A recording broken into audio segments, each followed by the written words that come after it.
سب سے پہلے تو آپ کو یہ جاننا پڑے گا کہ توہم پرستی ہوتی کیا ہے۔ جی ہمارے ہاں یہ ہے کہ جو چیز ہمیں سمجھ نہیں آتی اس کو ہم توہم پرستی میں ڈال دیتے ہیں۔ ہزاروں سال سے یہ چیزیں ایسے ہی چل رہی ہیں، جب سے انسان آیا۔ اب انسان کو سمجھنا پڑے گا کہ انسان کیا ہے، یعنی انسان اللہ کی بیسٹ کریشن ہے۔ آپ کسی رائٹر سے کہیں کہ جی آپ کا بیسٹ ورک کیا ہے، تو اپنی کسی بک میں سے ایک چیپٹر نکال کے کہتا ہے کہ دس از my best work.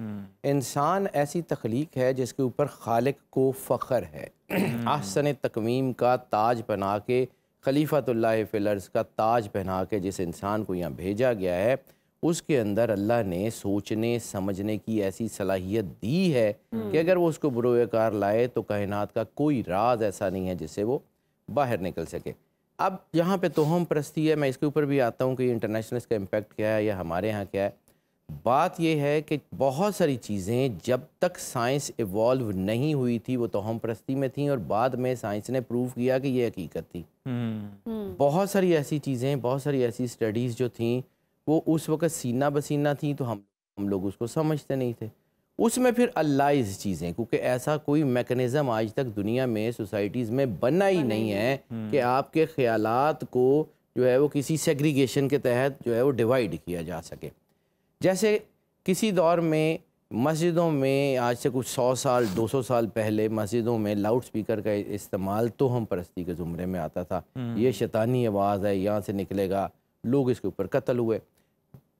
Turkish empire کے زوال میں ایک وجہ چھاپا کھانے کا استعمال تھا کہ جی اس کے اوپر کتابیں چھپیں گی تو یہ جو ہے یہ شیطانی ہے، یہ مشین ہے۔ پھر قرآن پاک اس کے اوپر چھپنا شروع ہو گیا۔ تو یہ تحول ہے آن گوئنگ۔ جب تک ہم مینٹلی میچیور نہیں ہوں گے ہم توہم پرستی سے باہر نہیں نکل سکتے۔ لیکن بات یہ ہے کہ یہ توہم پرستی چونکہ ہم نے اپنے اوپر طاری کی ہوئی ہے، اور اس کی بیسک وجہ ہماری چیزوں کو نہ سمجھنا ہے۔ اور پھر میں بار بار جس طرح مطلب جو ہے میرا ایک ریسرچ ہے، میں عام سا آدمی ہوں، نیور کلیم، لیکن جس دور میں ہم اس وقت رہ رہے ہیں، ہماری ہی نشت ثانیہ سے، ہماری ہی فادرلی رینیسنس سے پوری دنیا کو خطرہ ہے۔ ہم جس ورلڈ میں رہ رہے ہیں، ہماری اس رینیسنس کو ہمارے سے چھینا جاتا ہے۔ ہمارا جو ایجوکیشنل سسٹم تھا اس کو ڈیلیبریٹلی تباہ کیا گیا۔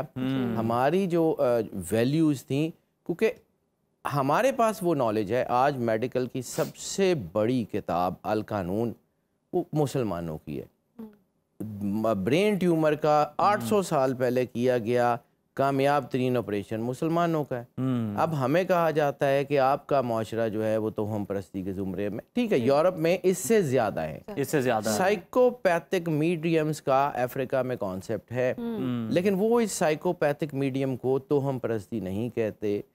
یعنی جب جیکبس پلو چوری ہوتا ہے ویسٹ منسٹر ایبے سے، دنیا کی ساری ایجنسیز ان کو ڈھونڈ کے تھک جاتی ہیں، تو پھر at the end of the day وہ ساؤتھ افریقہ سے ایک سائیکوپیتھک میڈیم کو بلاتے ہیں جس نے 3 گھنٹے میں وہی جیکبس پلو جو دنیا کی قیمتی ترین راک تھی وہ ریسٹور کروا دی۔ ٹھیک ہے، اب اس سارے سینیریو کو امریکہ میں آج بھی جو ہے وہ سمجھا جاتا ہے کوے کو جو ہے وہ نشان، ہمارے ہاں بھی سمجھا جاتا ہے وہ یہ ہے کہ ہمارا کوا ذرا مہمان لے آتا ہے، وہاں کا کوا موت لے آتا ہے۔ وہ ہماری چیزیں جو ہیں نا وہ کسی اور۔ جعفری صاحب، جس طرح سے آپ نے پہلے بات کی، یہ تو توہم پرستی کو مطلب اس طرح سے ریلیٹ کیا جا رہا تھا کہ نیو ٹیکنالوجی کو اڈاپٹ کرنے میں ہیزیٹیشن تھی، جس طرح اسپیکر کی بات ہو گئی، چھاپا خانے کی بات ہو گئی۔ لیکن سر یہ کیا چیزیں ہیں، مطلب جس طرح سے مجھے بھی پہلی دفعہ سننے کو ملا جناب آپ جھاڑو کے اوپر سے گزر جائیں تو آپ سوکھے ہو جائیں گے، آپ کو سوکھڑا ہو جائے گا، کوئی آپ کے اوپر سے گزر جائے یا پھلانگ کے چلا جائے تو قد چھوٹا رہ جاتا ہے۔ کہانی ہے سر، میں نے آپ کو ابھی جو یہ بات کہی جہاں پہ میں نے بالکل آپ کو کہا کہ دنیا میں کوئی میکنزم ایسا نہیں ہے جو آپ کے خیالات کو سیگریگیٹ کر سکے۔ ہر بندہ جس چیز کو انٹرپریٹ کرتا ہے نا وہ اس میں اپنا امپیکٹ ڈالتا ہے۔ میں بھی کسی چیز کو انٹرپریٹ کروں گا، بیان کروں گا تو اس میں میرا سوچنے سمجھنے کا سٹائل ہوگا۔ اب ہمارا معاشرہ خاص طور کے اوپر جب سے ہم لوگ بڑا بلیسنگ سمجھ دیں گے جی انگریز آ گیا تو ایسی ترقی کر لی، اصل میں ہماری نشت ثانیہ جو ہے اس کی تباہی ہوئی ہے۔ میں بار بار جب آپ سے بات کرتا ہوں کہ ہمارا جو رینیسنس تھا اس میں گیا ہماری جو سائنس کی کتابیں تھیں، ہماری جو جتنی بڑی کتابیں تھیں ہماری لائبریریز میں، انڈیا پاکستان کی جو اس علاقے کی لائبریریز میں، وہ جہازوں پہ بھر کے British Royal India manuscript museum میں کر کے آ رہی ہیں۔ اچھا پھر 2 جہاز نکلتے ہیں جس میں 2 علیحدہ طرح کی کتابیں، ایک میں ہماری جو ہے وہ فادرلی رینیسنس ہے، ہمارا وہ پرانے مخطوطے ہیں جو اسلام سے ریلیٹڈ، مسٹسزم سے ریلیٹڈ، وہ جہاز ڈوب جاتا ہے۔ جس جہاز میں سائنس اور ٹیکنالوجی کی کتابیں ہیں وہ جہاز رائل انڈیا پہنچ جاتا ہے۔ آپ کو یہ نہیں نظر آ رہا کہ آج جو ہے مطلب علامہ صاحب نے، میں بار بار آپ سے جو بات کرتا ہوں ایک ہی چیز کرتا ہوں کہ ہمارے ساتھ ظلم یہ ہوا کہ ایک تو باہر والوں نے کیا نا، انہوں نے تو کیا، اپنے لوگوں نے یہ کیا کہ اپنے لوگوں نے وہ لوگ جو اوور شیڈو کر رہے تھے ان چیزوں کو، ان کو نکال دیا۔ ان میں سب سے بڑا ظلم کیا علامہ محمد اقبال کو ہماری جڑوں سے نکال کے۔ علامہ محمد اقبال نے نہ صرف ہماری یہ ساری پرابلمز نشاندہی کی بلکہ ان کے حل کے طریقے بھی بتائے ہوئے۔ پڑھے کون، کیا بات ہے، پڑھائے کون؟ ہم نے تو جتنی سوسائٹیز ہیں یا جتنے مطلب یہ اکیڈمیز ہیں ان کو تو ہم نے وہ بس وہ تصویر کہیں اسکول میں یا اکیڈمی میں لگا دیتے ہیں، یا کوئی ان کا شعر ایک آدھا لکھ دیتے ہیں، مطلب وہ جو ہے نا پہاڑ اور گلیری کے علاوہ علامہ اقبال نے کوئی کام نہیں کیا۔ خودی کو کر بلند اتنا، بس یہ شعر ہی پڑھتے پڑھتے ہم بڑے ہو گئے۔ خودی کو کر بلند اتنا نا، یہ اتنا بڑا شعر ہے کہ آپ نے بات کر لی۔ اگر آپ صرف اس کو بیسیکلی ریلیٹڈ کہ اگر آپ مالک سے جڑ جائیں تو اللہ کی انرجی جب آپ میں آئے گی مخلوق آپ کو راستہ دے گی۔ It all depends. علامہ صاحب کو چونکہ ہمیں پڑھنے نہیں دیا گیا، علامہ صاحب کے ساتھ ہمارا ایک ہے، بہرحال ہم ٹاپک سے ہٹ جائیں گے، تو ہم پرستی کے اوپر رہتے ہیں۔ تو ہم پرستی اسلامی تعلیمات میں مطلب کیا ہے، سگنیفیکنس کیا کہتا ہے اسلام؟ اسلام میں قرآن پاک میں کچھ 300 کے 400 سے زائد آیات جو صریحاً اوپنلی سوچنے سمجھنے کی دعوت دیتی ہیں۔ لیایات اولی الالباب کوئی ہے جو ہے نا، یہ سمجھنے والوں کے لیے نشانی ہے۔ فحل میں مدکر کوئی ہے جو سوچے سمجھے۔ آسمان کو نہیں دیکھتے بغیر ستون کے کھڑا کیا، کشتیوں کو نہیں دیکھتے سمندروں کا سینہ چیر کے جاتی ہیں۔ ہمارے، میں نے وہی تو بات کروں کہ ہمارے رینیسنس میں سارا کچھ تھا۔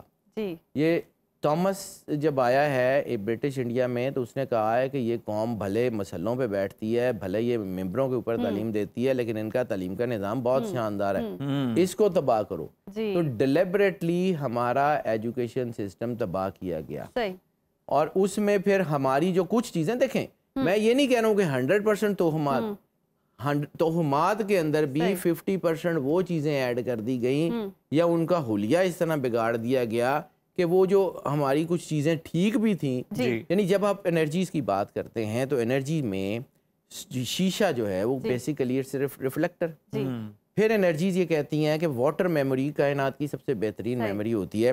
ہمارے ہاں پانی سے ریلیٹڈ بہت ساری ایسی چیزیں تھیں کہ پانی کے اوپر دم کر کے تو اس کو پیا جاتا تھا یا پڑھائی جاتی تھی، اس کو ہم نے توہمات میں ڈال دیا۔ حالانکہ پانی ایبزارب کرتا ہے، ایبزارب کس کو کرتا ہے؟ وہ اللہ کے نور کو ایبزارب کرتا ہے، ٹھیک ہے۔ اب آپ کا وہ جو نور ہے، آپ کی باڈی کا میجر حصہ بھی پانی ہے، یعنی آپ نے اس کو گہنا اتنا دیا کہ وہ چیزیں خراب ہو گئی۔ حیدر صاحب یہ ہم دیکھ لیتے ہیں کہ پرانے آباء و اجداد میں یہ روایات زیادہ تھیں یا آج کل کے دور میں زیادہ ہو چکی ہیں، کس طرح سے ایوالو ہوئی ہیں؟ ہر دور میں یہ ایسی تھی، صحیح، نہ تو ہمارے آباء و اجداد کوئی کم پڑھے لکھے تھے اور نہ ہم، ٹھیک ہے۔ ہر ایک چیز کا اپنا ایک اسپیکٹرم ہوتا ہے، ہر ایک چیز کا اپنے اس کے ہورائزن کے اندر اس کا یوز ہوتا ہے۔ یعنی مچھلی پانی کے اندر جو ہے وہ مچھلی ہے، مچھلی کو آپ فلائنگ کمپٹیشن میں ڈال دیں گے تو وہ فیل ہے۔ عقاب فلائنگ کمپٹیشن میں کنگ ہے، اس کو آپ سمندر میں سوئمنگ میں ڈال دیں گے تو وہ فیل ہے۔ ہمارے ساتھ بھی یہ ہوا، بیٹا اس کو سمجھیے، میں جہاں پہ لانا چاہ رہا ہوں، جس چیز کو کرنا چاہ رہا ہوں، جو ایک ون لائنر جس کے اوپر پوری کہانی، کہ ہم لوگ اس لیے تباہ ہوئے کہ جو ہم تھے وہ ہم رہے نہیں، اور جو ہم بننے کی کوشش کر رہے ہیں وہ ہم بن نہیں سکتے۔ تو یہ اس کے درمیان میں کہیں پھنسے ہوئے ہیں۔ لاسٹلی اس پہ بھی کمنٹ کر دیجیے گا، دینی نقطہ نظر سے بھی ہم نے آپ سے پوچھا تو ہم پرستی کے حوالے سے سائنس کس طرح سے دیکھتی ہے، سائنس کا کیا نظریہ ہے؟ دیکھیں سائنس بھی اس چیزوں کو سیگریگیٹ کرتی ہے، سیگریگیٹ کرتی ہے، اچھا، انکار نہیں کرتی بالکل۔ آج سے پہلے اگر کوئی آپ سے کچھ 100 سال پہلے کہتا تھا کہ یہ جو بھیڑ ہے اسی طرح کی دوسری بھیڑ ایوالو کی جا سکتی، تو آپ کہتا تھا کہ یہ تو ہم پرستی ہے۔ آج کلوننگ حقیقت ہے۔ آج اب آپ اس کو سائنس کو آسانی سے سمجھو، میں کسی کو کہوں کہ جی میں یہاں بیٹھ کے کوئی 200 میل دور کسی بندے کو اپنا میسج بھیج سکتا ہوں، تو آپ کہیں گے بیوقوف ہے، توہم پرست ہے۔ میں اپنا فون نکالوں یہاں سے میسج کروں، چلا نہیں جائے گا۔ چلا جاتا ہے۔ چیزیں انٹر لنکڈ ہیں، اس کو آپ سمجھیے۔ یعنی انسان کی بنائی ہوئی ٹیکنالوجی اتنی 200 سال پہلے آپ کا جب یہ بات ہوتی تھی کہ آپ کے مائنڈ میں پتہ نہیں کیا امیج آتی تھی، کیا نظریہ آتا تھا، آج جو ہے اس کا میڈیم ہی کچھ اور ہے۔ آج دیکھیں اللہ نے انسان کی بنائی ہوئی مشینری جو ہے وہ اتنی طاقتور ہے، اے آئی ہو گئی، اپنی ساری ہو گئی، اور کیا احسن تقویم پہ بنے ہوئے انسان کے اندر کوئی مائنڈ سائنسز رکھ کے نہیں بھیجی، اللہ نو اینا بھی نہیں آتا۔